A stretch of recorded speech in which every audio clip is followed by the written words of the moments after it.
This crowd has been drinking imported Ripple. Johnny Carson's Tearful Eulogy. After son Rick's death, the 12 minutes that redefined grief.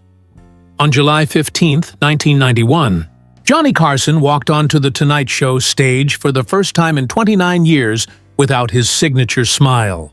The audience noticed immediately that something was different. He didn't wave, he didn't quip, and he didn't glide into the familiar rhythm that had defined him for nearly 3 decades. The reason was devastatingly simple and heartbreakingly human.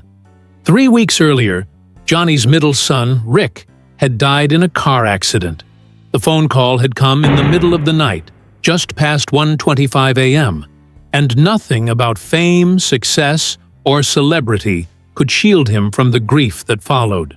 The audience, unsure how to respond, applauded softly, the way one might at a funeral rather than a television show. I consider Merv Griffin a friend. That night, Johnny Carson, the man who had spent a lifetime controlling every moment on screen, chose not to hide behind a performance. For 12 minutes, he stopped being the king of late night and became a father speaking from the heart. Broken and raw before millions of viewers, Rick Carson, 39-eyed, had been 9 years old at the time of his death, had been coming home from a photography assignment in the Sierra Nevada mountains when his car went off the road. It rolled down an embankment, leaving nothing but silence in its wake. Rick had been one of Johnny's 3 sons from his first marriage to Jody Walcott, a marriage that ended in 1963, back when Johnny was just beginning to rise in the world of television. The man who had become America's late-night icon was, by his own admission, not a very present father. His career had always come first. Before I get going here, let me warn you about one thing. Long nights, relentless travel, and the pursuit of perfection on stage often left little room for the daily work of parenting. Rick grew up mostly seeing his father on television, not in life, and though they were never truly estranged, their relationship was distant. Rick, quiet and thoughtful, chose a life of his own, becoming a photographer and deliberately avoiding the shadow of his father's fame. For Johnny, the 3 weeks following Rick's death were unbearable. He was destroyed in a way that fame or fortune could never remedy. Friends called, but he was largely unreachable, sitting in his Malibu home, wrestling with a grief compounded by guilt. He repeatedly asked himself whether he had been a good enough father, knowing deep down the answer. He had missed birthdays, school plays, Colleague in this business, and Merv has just wrapped it up. I guess his last show was... and moments he could never reclaim. The loss of a child is cruel not just because of death itself, but because of all the conversations, apologies, and memories that will never happen. Johnny had spent decades perfecting the art of control and composure, but no amount of practice could prepare him for this. When he finally returned to the show, he knew he could not perform as before. Producers and friends urged him to wait, to stick to the familiar format, to shield the audience from this tragedy. But Johnny refused. Pretending that everything was fine was no longer an option. The audience knew of Rick's death, the whispers having spread through production offices and green rooms. There was no hiding it, and there was no going back. Johnny decided to speak, not as a host, not as a celebrity, but The more you laugh at the monologue, as a father who had lost a son and needed to share his grief with the world. He walked onto the stage and sat at his desk without the usual fanfare. Silence hung heavy over the studio. Then, in a voice fragile with emotion, he said, "I'm not going to do jokes tonight. I need to talk about something." The words were simple, but their weight carried decades of loss and regret. He told the audience that 3 weeks prior, his son Rick had died in a car accident. His voice broke, pausing to compose himself, yet the tears could not be held back. Johnny spoke about Rick's life, his quiet intelligence, his talent as a photographer, and his desire to be his own person. Rick had wanted to exist beyond the shadow of his famous father, and Johnny respected that wish, perhaps too much. as it left a distance between them that could never be bridged. Was shown on the air tonight earlier. After 23 years. He admitted to the nation that he had not been a very good father, that he had prioritized career over family, and that he had spent decades performing perfection on television while failing in the most important role of his life. For 12 minutes, the cameras stayed on his face. There were no cuts, no distractions, just Johnny Carson, crying, raw, human. Viewers watched not just a celebrity in mourning, but a man confronting the unbearable truth of loss and his own failings. The audience cried with him, not out of sympathy for a television star, but because they recognized in his grief their own. Fathers thought of sons they had ignored, children of aging parents reflected on postponed conversations, and countless people were reminded A lot of you from out of town on vacation, I assume, and that time is fleeting and regret is permanent. Johnny's words were honest, painfully so. "You tell yourself there'll be time later," he said. "Time to fix mistakes. Time to say what you should have said." And then one morning, you get a phone call, and you realize there is no later. Time's up. That evening, The Tonight Show switchboard lit up with calls from viewers, some sharing their grief, others expressing gratitude for his honesty, and many promising to reconnect with their loved ones immediately. By admitting his brokenness on national television, Johnny had given permission for millions to acknowledge their own. The lesson that night was simple but profound. Success, fame, and career achievements are meaningless if one neglects the people who matter most. Johnny had spent a lifetime accumulating accolades and recognition On television. And I'll tell you, in this business, anybody who can hang around for 23 years. But the death of his son highlighted the emptiness of all external accomplishments in the absence of connection and presence.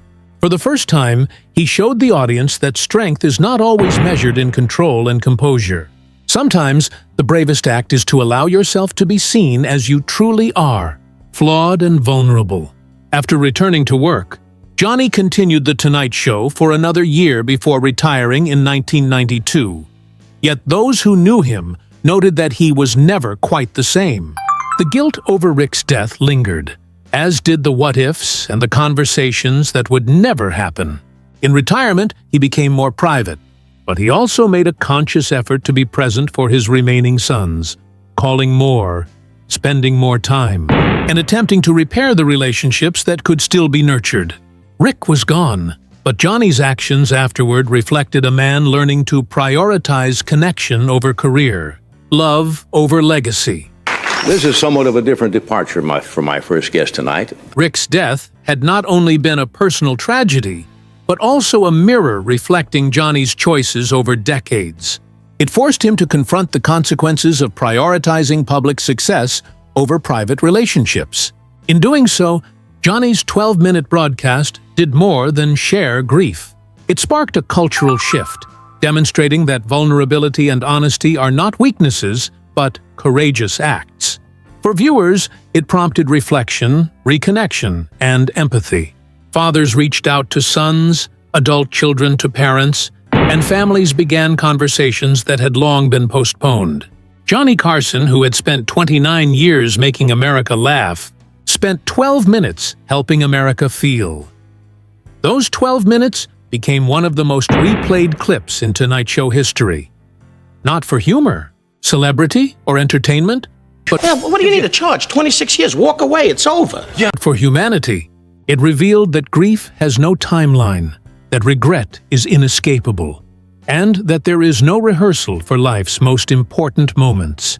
Johnny's honesty resonated because it reflected universal truths: the fleeting nature of time, the cost of neglect, and the transformative power of presence.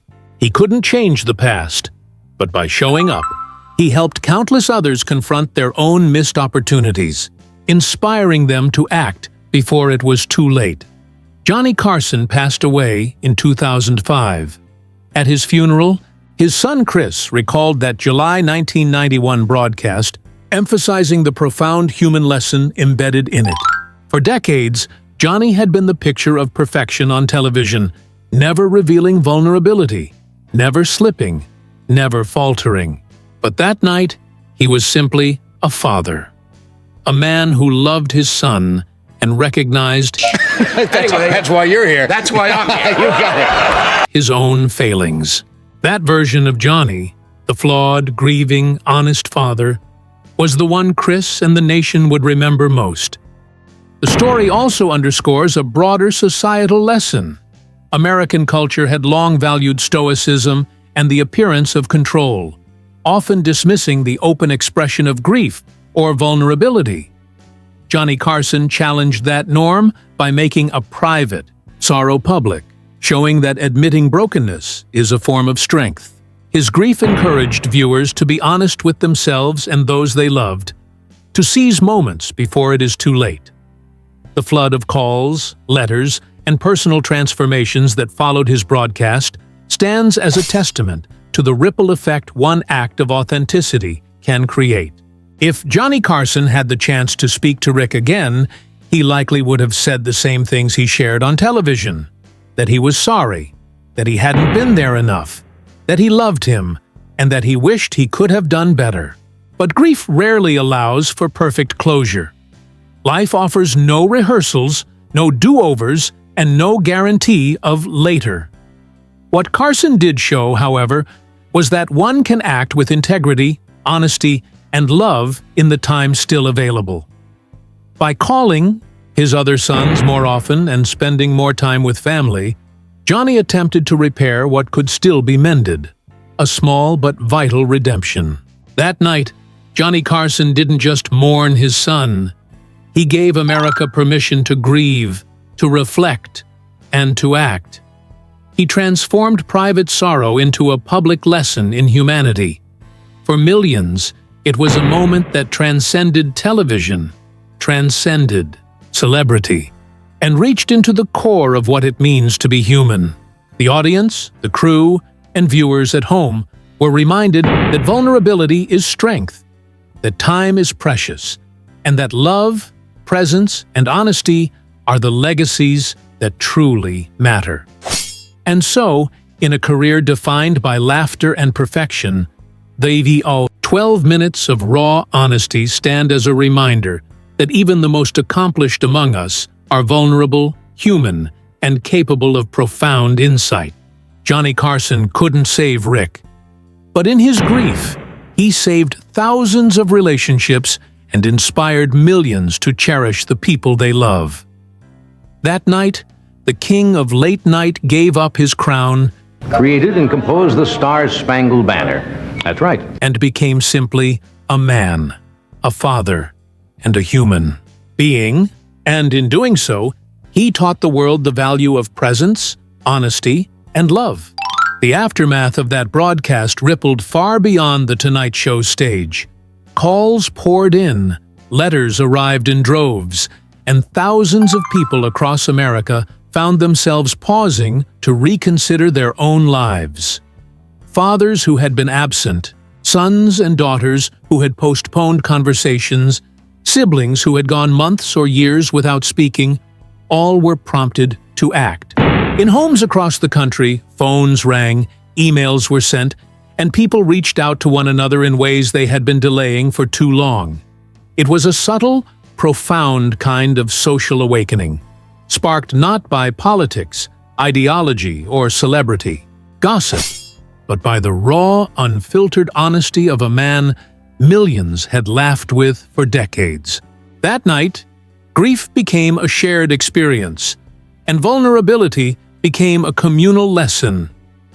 Johnny's reflection on his failures as a father was not an abstract lamentation. It was deeply personal, anchored in specific moments and choices he had made. He admitted that his career had been prioritized over family, that he had spent nights and weekends away from home, that he had missed birthdays and milestones that could never be recovered. And yet, in the same breath, he also acknowledged his own love for Rick, his pride in his son's quiet, independent life, and his admiration for the person Rick had become.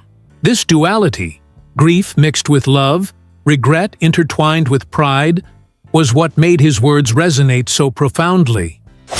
Millions of viewers understood, on a visceral level, that life is rarely simple, that relationships are complex, and that mistakes do not absolve love. Even years later, those 12 minutes remained a touchstone. In conversations with friends, colleagues, and family, Johnny would quietly reference the lessons of that night, not to dwell on grief, but to act on it. He called his other sons more, often made the effort to attend events he might have skipped, and tried, in whatever small ways he could, to repair the moments lost to ambition and distraction. Rick could not be brought back, but Johnny's presence in the lives of his remaining family became a testament to the idea that, while we cannot undo the past, we can shape the present. The story of that night, replayed countless times, continued to inspire parents, children, and families to take stock of what truly matters. Beyond the personal, there was a broader cultural significance. In an era when public figures were expected to maintain composure, conceal vulnerability, and present only curated perfection, Johnny Carson's broadcast challenged that norm. He demonstrated that strength is not always measured by control or stoicism. True strength can be found in the courage to be honest, to show pain, and to ask for empathy. In doing so, he helped normalize emotional expression on a scale that few others could have achieved. For a nation conditioned to hide grief, to prioritize appearances, and to defer conversations until later, Johnny's words were revolutionary in their simplicity and authenticity. What makes this story enduring is By my company, and you sent me a six-pack. How many of you remember Yoo-Hoo, the chocolate drink? its universality. It is not merely about Johnny Carson or The Tonight Show. It is about the human condition. It is about the delicate, often fragile, thread of time we are given with those we love. It is about the regret that accumulates when we choose career over connection, convenience over presence, or performance over authenticity. It is about the fleeting nature of opportunity and the immutable truth that life will not wait for us to be ready. Johnny's moment on July 15, 1991, crystallized this lesson in a way that reached millions simultaneously, turning personal grief into a collective moral imperative. Act, love, reach out, and do not wait. In essence, those 12 minutes were a culmination of everything Johnny had learned, lived, and suffered. They revealed that no amount of laughter, fame, or control could insulate a person from the most fundamental human experiences. They showed that grief is not a solitary emotion, but a connective tissue that links people across distance, circumstance, and status. They reminded viewers that authenticity and vulnerability, even when uncomfortable, are gifts we can give ourselves and others. By stepping out from behind his carefully constructed persona, Johnny Carson not only mourned his son, but also prompted a national reflection on love, presence, and priorities. Even now, decades later, the broadcast stands as a powerful reminder of what truly matters. Success without connection is hollow, and legacy is not measured in accolades, but in the moments we share with those we love. Johnny's life was full of triumphs, yet it was in the raw honesty of those 12 minutes that he created something enduring, something that transcended television and fame. A lesson in humanity. He could not save Rick, but in his courage to grieve publicly, he saved countless other relationships, inspired reconciliation, and demonstrated that being human, with all its flaws and vulnerabilities, is the most important achievement of all. In that sense, Johnny Carson's legacy is not just the laughter he gave to millions or the historical significance of his career. It is the moment he reminded a nation to pause, reflect, and act, to tell loved ones they matter, to embrace the fleeting time we are given, and to recognize that courage often comes in the form of showing up honestly, even when the pain is unbearable. That night, the king of late-night television gave up his crown and became a man, a father, and a mirror for every viewer who had ever postponed love, delayed connection, or hidden grief. And in doing so, he left a timeless lesson. Don't wait.